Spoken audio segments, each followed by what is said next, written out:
ইসলাম মানে অন্যরকম হৃদয় কাড়া আলো, ইসলাম মানে চেষ্টা করা হতে আরো ভালো, ইসলাম মানে মায়ায় ভরা মধুর কোনো ফুল, ইসলাম মানে জানা মাত্র ছেড়ে দেয়া ভুল। চারিদিকে শুনছি শুধু একটাই স্লোগান, ইসলাম ছিল ইসলাম আছে থাকবেই ইসলাম, ইসলাম ইসলাম ইসলাম। আপনারা সকলেই জানেন দীর্ঘ 5 বছর পর্যন্ত ফ্যাসিস্টদের রোষানল এবং বিভিন্ন বাংলাদেশের বাস্তবতায় আমাদের প্রিয় ভাই ডক্টর আল্লামা মিজানুর রহমান আল আজহারি তিনি বাংলাদেশে প্রোগ্রাম করতে পারেন নাই, কোরআনের ময়দানে কথা বলতে পারেন নাই। আজকে এই ময়দানের মাধ্যম দিয়ে ভাই আবার আমাদের সামনে কোরআনের তাফসীর পেশ করবেন। তবে আমরা আশা করব আজকের যে পথ চলা নতুনভাবে শুরু হলো, আগামীর বাংলাদেশ, ইসলামের বাংলাদেশ, আগামীর বাংলাদেশ, সাম্যের বাংলাদেশ, আগামীর বাংলাদেশ, ইনসাফের বাংলাদেশ, আগামীর বাংলাদেশ, আলেম ওলামার বাংলাদেশ। এই বাংলাদেশ যতদিন পর্যন্ত ইনসাফের বাংলাদেশ না হয়, আমাদের ভাই ইনশাআল্লাহ অব্যাহতভাবে তার দায়িত্ব এবং বক্তব্য প্রদান করবেন ইনশাআল্লাহ। রাব্বুল আমিন কবুল করুক, বলেন আল্লাহুম্মা আমিন।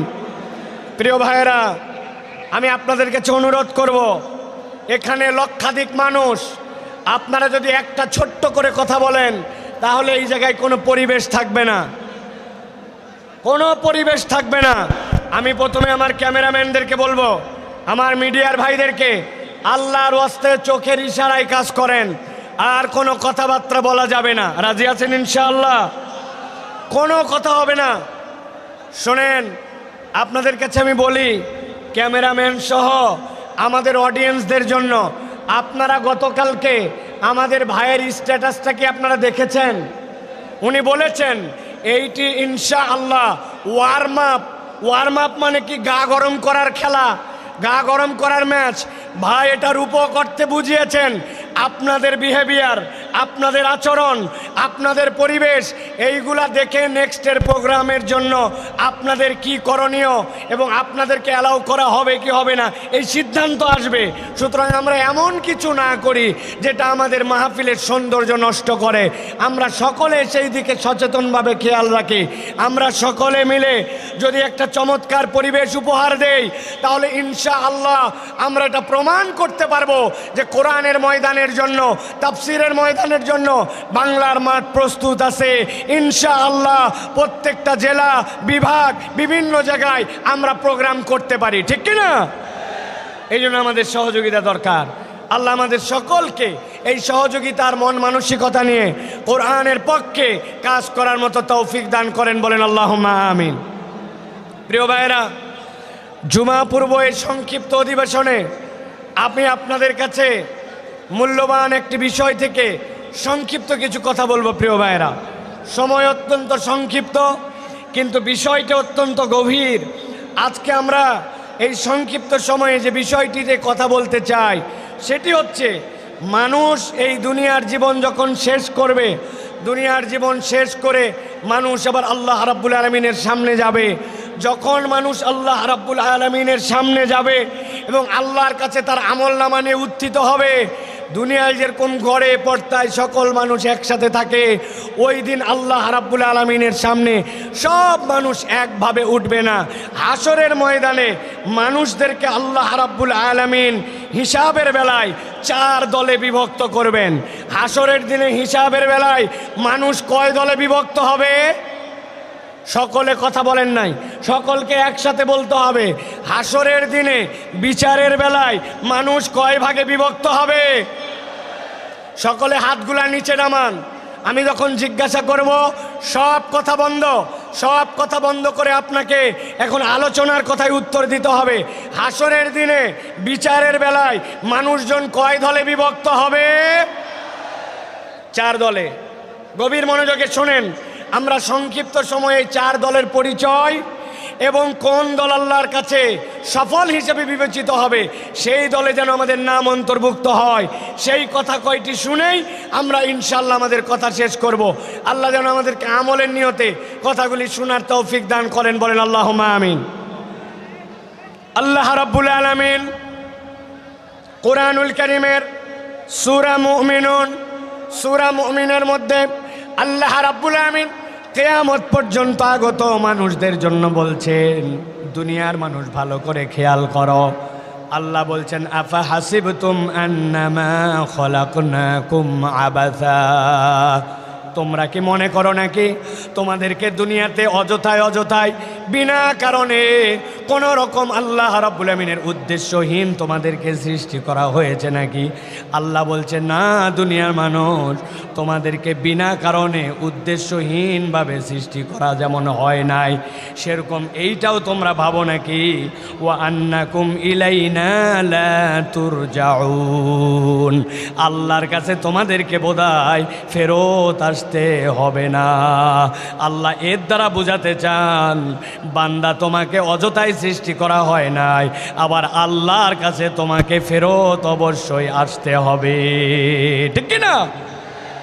দুনিয়ায় অনেক নাস্তিকেরা আছে, নানান ধরনের ইসলামের বিপক্ষে কথা বলে, কোরআনের বিপক্ষে কথা বলে।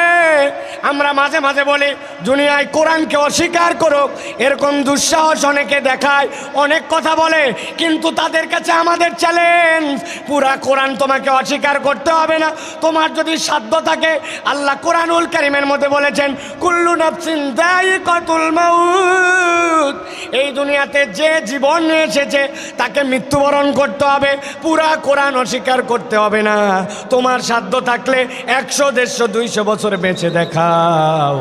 দুনিয়ার মানুষ তার জীবন যদি তাকে মৃত্যুর স্বাদ গ্রহণ করতে হয়, তাহলে ওই মানুষ যেরকম কোরআনের একটা আয়াতকে অস্বীকার করতে পারে না, আল্লাহ বলছেন তুমি যতই লাফাও না কেন, প্রকৃতার্থে তুমি আল্লাহর বিধানের বাইরে যেতে পারবে না।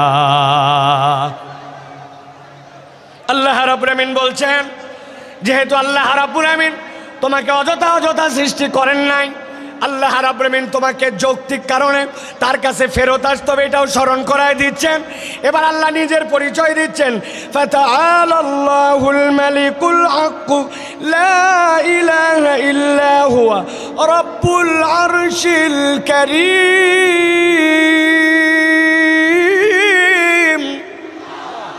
আল্লাহ রাব্বুল আমিন বলছেন, তিনি সেই মহান রব যিনি আরশের অধিপতি, যার থেকে বড় মর্যাদার আর কেউ নাই।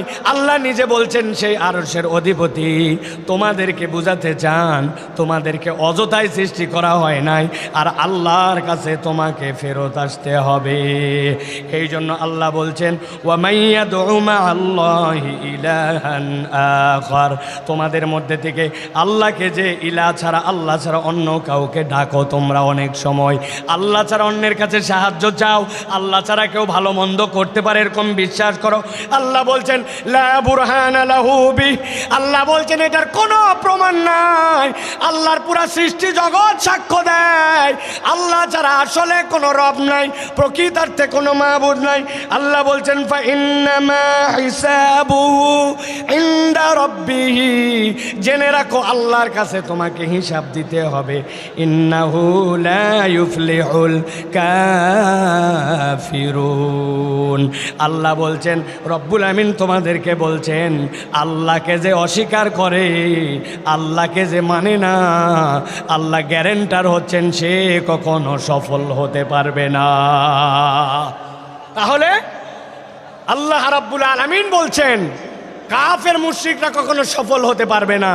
আর আল্লাহ বলছেন, আল্লাহ তোমাকে অযথাই সৃষ্টি করেন নাই, আল্লাহর কাছে তোমাকে ফেরত যেতে হবে। এবার জিজ্ঞাসা করব, আমরা কি এই ঈমানটুকু ন্যূনতম বিশ্বাস করি যে আল্লাহর কাছে আমাদেরকে ফেরত যেতে হবে? হাত তুলে আল্লাহকে দেখান, আল্লাহর কাছে আমাদেরকে ফেরত যেতে হবে। কথা বলেন, 2 হাত তোলেন, শক্ত করে 2 হাত তোলেন।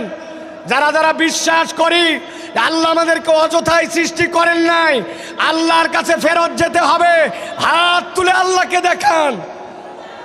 থামেন, এই বসো, হাত সোজা করেন, হাত নামাবেন না, কোনো কথা বলবেন না, একটা কথা হবে না। আপনারা বসেন, কেউ দাঁড়াই থাকবেন না, হাত সোজা করেন। হাত নামাতে বলি নাই, বসতে বলছি। সকলকে আমি 10 সেকেন্ড সময় দিলাম, আপনাদের যত কথা আছে 10 সেকেন্ড বলেন। কথা বলেন, এই ডানে বামে কথা বলেন, এই সামনে কথা বলেন। 10 সেকেন্ড, কথা শেষ, আপনাদের কথা শেষ। হাত সোজা করেন, শক্ত করে হাত সোজা করেন। এবার আল্লাহর নামে একটা রণহুঙ্কারের তাকবীর দিব। এই তাকবীরের পর আর একটা শব্দ হবে না। রাজি আছেন আপনারা?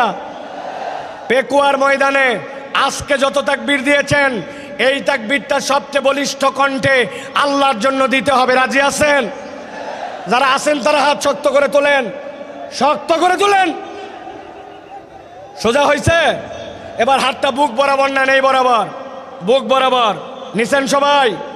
এবার আমি লিল্লাহে তাকবীর বললে হাত দুটো উপর দিকে ছুঁড়ে দিয়ে আল্লাহু আকবার বলতে হবে। পারবেন সবাই? পারবেন সবাই? রেডি সবাই? এরপরে আর কোনো কথা হবে? হবে? কাতার নিয়ে বসেন, ডানে যারা আছেন বসেন, জুমার নামাজ হবে এক্ষণে। কাতার নিয়ে বসেন সকলে। সকলে রেডি আছেন? আর কোনো কথা হবে? রেডি তাহলে সকলে। এটা প্রমাণ দিতে হবে। আমি লিল্লাহে তাকবীর বললে আকাশের দিকে হাত ছুঁড়ে দিয়ে আল্লাহু আকবার বলবেন। পারবেন ইনশাআল্লাহ? দেখে একটা তাকবীর দেন। লিল্লাহে তাকবীর, লিল্লাহে তাকবীর। আল কোরআনের আলো, আল হাদিসের আলো, তোমার নেতা আমার নেতা, তোমার নেতা আমার নেতা। আলেম ওলামা যেখানে, আলেম ওলামা যেখানে, আল্লাহর আইন যেখানে, লিল্লাহে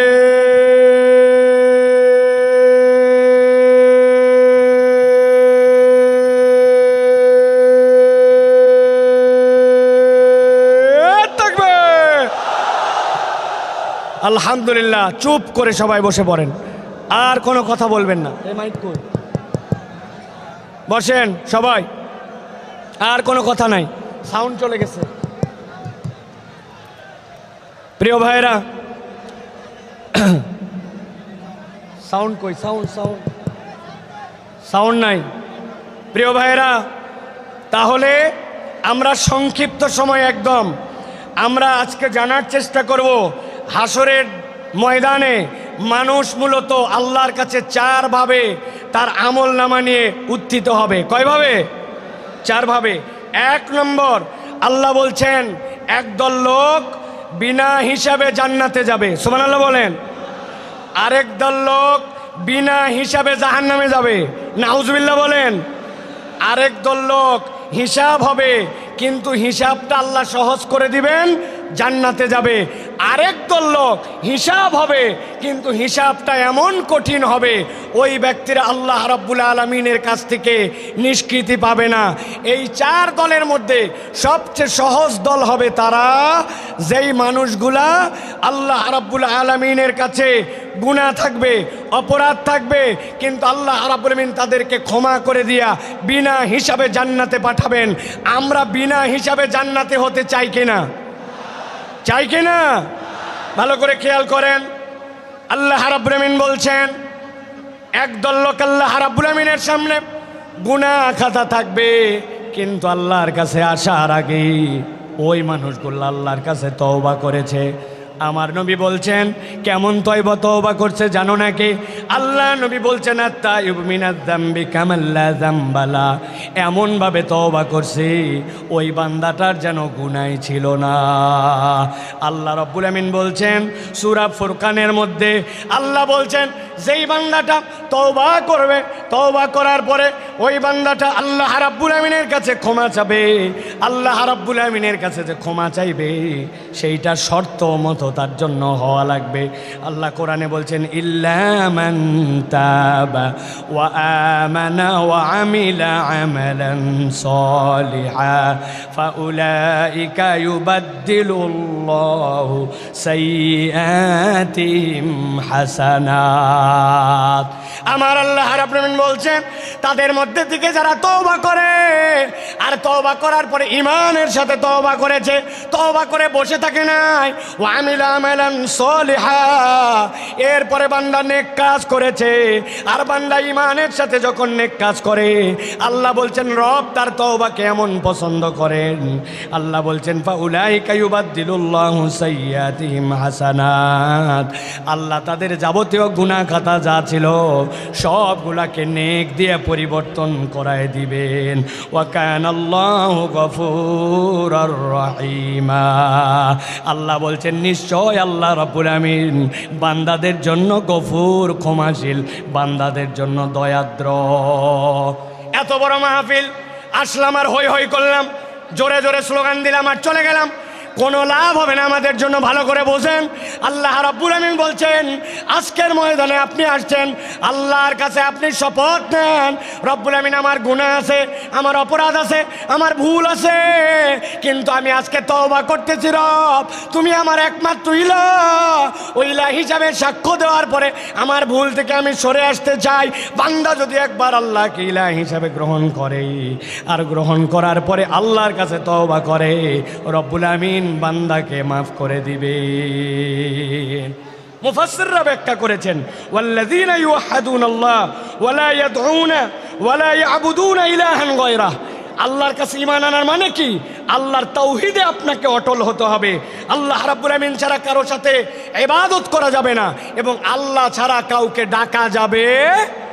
বান্দা যদি এইটা করে আল্লাহ বলছেন বান্দা তোমার গুনাহ যত হোক আমি রব্বুল আমিন তোমাকে প্রকৃত তওবাকারী হিসাবে কবুল করে নিয়া আমি তোমাকে মাফ করে দিব। তবে একটা শর্ত আছে, বান্দার হক নষ্ট করা যাবে না, ঠিক কি না?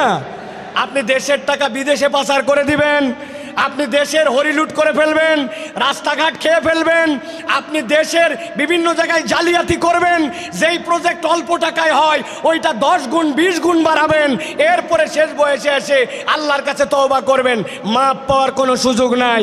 মনে করছেন দেশের থেকে হয়তো বেরিয়ে গেছি, পালায় গেছি আর মাপ পেয়ে গেছি, এত সোজা নয়। আমি আপনাদের কাছে জিজ্ঞাসা করতে চাই, আমেরিকা কি আল্লাহর দুনিয়ার ভিতরে না বাহিরে? কথা বললেন না। আমেরিকা আল্লাহর দুনিয়ার ভিতরে না বাহিরে? কানাডা কি আল্লাহর দুনিয়ার ভেতরে না বাহিরে? ফ্রান্স কি আল্লাহর দুনিয়ার ভেতরে না বাহিরে? আমাদের পাশের দেশটা কি আল্লাহর দুনিয়ার ভেতরে না বাহিরে? বললেন না যে আল্লাহর দুনিয়ার ভেতরে না বাহিরে? আপনি কেমনে ভাবলেন আশপাশে পালায় যে আমি চির মুক্তি পেয়ে গেলাম? আমি আমার ভাষায় বলি, ফুটবল খেলা মাঝে মাঝে শুরু হয় সেন্টার থেকে বল নিয়ে খেলতে খেলতে এপা ওপা করে ডিয়ের মধ্যে যায়, ডিয়ের মধ্যে থেকে এরপরে গোল দিকে কিক করে। আপনার কেবলমাত্র দৌড়ানি শুরু হয়েছে, এখনো বহুত দৌড়ানি বাকি আছে। আল্লাহর ধরা সবচেয়ে বড় ধরা, আল্লাহ ধরে না কিন্তু ধরলে আল্লাহ ছাড়ে না, ঠিক কিনা? এই জন্য প্রিয় ভাইয়েরা আমাদেরকে স্লোগান দিও না এখন ভাই, কথা শোনেন প্রিয় ভাইয়েরা। এই কথা বলার উদ্দেশ্য আল্লাহর কাছে ক্ষমা নিয়ে আমাদেরকে বিনা হিসাবে জান্নাতি হওয়ার জন্য চেষ্টা করতে হবে। এটা একটা দল কয়টা বলছি? 4টা। চলেন এবার 2 নম্বর দল। বসেন আপনি। 2 নম্বরে কথাগুলো মনোযোগ দিয়ে শোনেন। আল্লাহ রাব্বুল আমিন বলছেন একদল লোকের কোনো হিসাবই হবে না, বিনা হিসাবে জাহান্নামে ঢুকায় দেওয়া হবে। নাউজুবিল্লাহ বলেন। আল্লাহ কোরআনে বলছেন সূরা বাকারা 217 নম্বর আয়াতের মধ্যে, وَمَنْ يَرْتَدِدْ مِنْكُمْ عَنْ دِينِهِ فَيَمُتْ وَهُوَ كَافِرٌ فَأُولَئِكَ حَبِطَتْ أَعْمَالُهُمْ فِي الدُّنْيَا وَالْآخِرَةِ وَأُولَئِكَ أَصْحَابُ النَّارِ هُمْ فِيهَا خَالِدُونَ। আল্লাহ বলছেন একদল লোক অতি পণ্ডিত হয়ে যায়, আল্লাহ দিনের উপরেই ছিল, কিন্তু এমন বুঝ আনছে, বুঝ এনে মুরতাদ হয়ে গেছে, আল্লাহর দিন থেকে সরে গেছে। সে অনেক সময় বুঝে মুরতাদ হয়, অনেক সময় না বুঝেও মুরতাদ হয়। আমাদের দেশে না বোঝা একদল মুরতাদ আছে, এদের ঈমান বোঝানো আমাদের জন্য জরুরি। ছোট্ট করে বোঝানোর জন্য বলি, আমাদের দেশে এরকম মুসলমান আছে কিনা নামাজের ইসলাম পছন্দ করে, ও রোজার ইসলাম পছন্দ করে, জাকাতের ইসলাম পছন্দ করে, কিন্তু যেই না বলা হয় চোরের বিচার আল্লাহর আইন দিয়ে করা হোক, দেশটা আল্লাহর আইন দিয়ে চলুক, খেলাফত অনুযায়ী দেশটা পরিচালিত হোক, সেই না ওই নামাজি হাজী সাহেব পর্যন্ত রাজি থাকে না। এরকম মুসলমান আছে কি না? উল্টা আমাদেরকে বলে, সাইফুল্লাহ ভাইকে তো কোনো দলের লোক মনে করতাম না, কিন্তু উনিও তো দেখি দলের কথা বলে। আল্লাহর দ্বীনের পক্ষে কথা বললে, আল্লাহর আইনের পক্ষে কথা বললে দল খুঁজে, নামে পরিচয় দেয়, আসলে এইগুলা মুনাফেক মার্কা মুসলমান। ভালো করে বোঝেন, আল্লাহ বলছেন কেউ যদি আল্লাহর দিন থেকে মুখ ফিরায় নাই, ফায়ামুত ওয়া হুয়া কাফির, এই অবস্থায় যদি মারা যায় তাহলে সে কাফের। আল্লাহ বলছেন আর কেউ যদি কাফের অবস্থায় এরকম করে মুরতাদ হয়ে মরে যায়, ফাহাবিতাত আমালুহুম ফিদ দুনিয়া ওয়াল আখিরা ওয়া উলাইকা আসহাবুন নারি হুম ফিহা খালিদুন। এই মানুষগুলাকে চিরস্থায়ী জাহান্নামে ঢুকানো হবে, এদের কোনো বিচার হবে না, সরাসরি জাহান্নামে যাবে। অতএব যাই করি নাই করি কখনো আল্লাহর দিনের থেকে মুখ ফিরানো যাবে না, আর নিজের পণ্ডিতি খাটায়া আল্লাহর বিধান নিয়ে কোনো বাজে কথা বলা যাবে না, ঠিক না? খুব সাবধান প্রিয় ভাইরা। আল্লাহ রাব্বুল আলামিন কুরআনুল কারীমের মধ্যে বিস্তারিত কথা বলেছেন, সংক্ষেপ সময় এই জন্য আপনাদের কাছে বোঝানোর জন্য বলছি। মুরতাদ কিভাবে হয়? ওরা মনে করে নবীর তরিকা ঠিক না, নবীর পদ্ধতি পছন্দ করে না, আল্লাহর বিধান আগে ঠিক মনে করত, কিন্তু এখন মনে করে আল্লাহর বিধান বোধহয় বাংলাদেশের জন্য, আমাদের সমাজের জন্য অচল। এরকম যদি মনে করে, ও যত হাজী সাহেব গাজী সাহেব হোক না কেন, আল্লাহর কাছে সে মুরতাদ হয়ে যাবে, বিনা হিসাবে জাহান্নামে। আল্লাহ হেফাজত করুক, বলে আল্লাহুম্মা আমিন। প্রিয় ভাইয়েরা, এবার চলেন আমরা 3 নম্বর দলের মধ্যে যাব। 3 নম্বর দল কি এটা একটু বুঝতে হবে, সেটা হচ্ছে হিসাব হবে, কিন্তু আল্লাহ বলছেন ওই হিসাবের পরে তাকে জান্নাত দেওয়া হবে।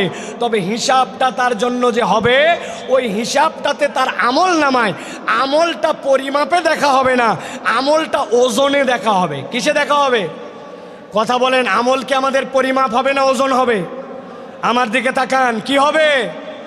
ওজন হবে। এখন কথা হচ্ছে যে আপনার আমল নামায় সোয়াবও আছে, গুনাহও আছে, কিন্তু আমল নামাতে আমার ওজনটা কেমনে ভারী হবে? আমি আপনাদের কাছে বলতে চাই, একটা মানুষের জীবনে যদি তার আমল নামায় 3টা জিনিস যুক্ত থাকে, তাহলে তার আমল নামা ওজনে ভারী হয়। সুবহানাল্লাহ বলেন। 1 নম্বরে আপনার আমল নামার মধ্যে ঈমান লাগবে। কি লাগবে? একটা মুখ বন্ধ থাকবে না। আমল নামাতে ওজনে ভারী করতে হলে প্রথমে বলতে হবে কি লাগবে? জোরে বলেন, ঈমান। ওই যে দাঁড়ায় আছেন যারা, কি লাগবে? ঈমান। ঈমান নাই আপনার কিচ্ছু নাই, ঈমান আছে আপনার কিছু আছে। সুবহানাল্লাহ বিহামদি। এই যে তরুণেরা ওয়াজ শোনার জন্য চলে আসছে, কিন্তু এর মধ্যে অনেকেই আছে ঈমানের বেসিক হচ্ছে সালাত, অথচ সেই সালাত আদায় করে না। আছে কি না? আমি আপনাদের কাছে একটা ছাত্র আর একটা শিক্ষকের একটা দৃষ্টান্ত দিব 30 সেকেন্ডে, ভালো করে খেয়াল করেন। এক ছাত্রকে তার ওস্তাদ জিজ্ঞাসা করছে, বলো তো দুনিয়াতে নামাজ পড়ে না কারা কারা? ওই ছেলে ভেবে চিনতে বলছে, ওস্তাদ দুনিয়াতে নামাজ পড়ে না 3 শ্রেণীর লোক। কয় শ্রেণী? কথা বলেন। 3 শ্রেণী। বলো তো 1 নম্বরকে? বলছে 1 নম্বর যে পাগল অথবা অজ্ঞান। মাশাআল্লাহ। 2 নম্বরকে? বলছে ওস্তাদ 2 নম্বর যে মৃত, সে নামাজ পড়ে না। মরা মানুষ নামাজ পড়ে? উল্টা নামাজ পড়া লাগে। বলছে মাশাআল্লাহ। এবার 3 নম্বর বলো। বলছে 3 নম্বর হচ্ছে যে অমুসলমান। তাহলে নামাজ পড়ে না কয় শ্রেণী? 1 নম্বরে পাগল অথবা অজ্ঞান বলেন, 2 নম্বরে মৃত, 3 নম্বরে অমুসলমান। এবার পেকুয়ার লক্ষ মানুষকে সামনে নিয়ে জিজ্ঞাসা করতে চাই, যারা এখানে আছেন দাঁড়ায় বসে দূরে কাছে, আমরা কি পাগল অথবা অজ্ঞান? আমরা কি মৃত? আমরা কি অমুসলমান? আপনি কিন্তু ফাঁসে গেছেন।